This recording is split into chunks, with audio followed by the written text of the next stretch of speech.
नमस्कार मित्रांनो, सुरक्षिततेमध्ये सगळ्यात महत्त्वाचा माझ्यासाठीचा विषय तो म्हणजे तुमची आर्थिक सुरक्षितता।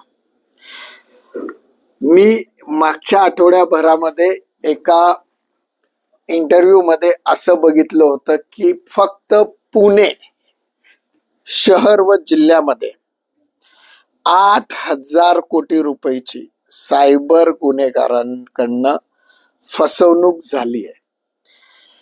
खूप मोठा आकडा आहे आणि हा विषय राज्याशी निगडीत नसल्यामुळे याचा पुढचा व्हिडिओ मी हिंदीत करतोय, कारण हा व्हिडिओ हा सेंट्रलशी रिलेटेड असणार आहे।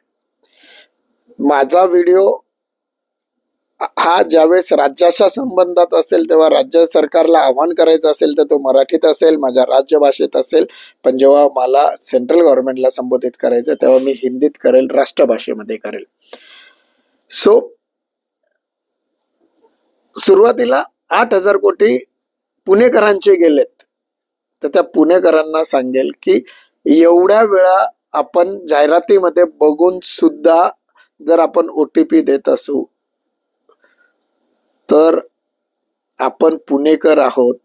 आपल्या हुशारीची दखल संपूर्ण जगाने घेतली आहे, तर कृपा करून सायबर चोरट्यांना आळा घालण्याची सुरुवात स्वतःपासून करा।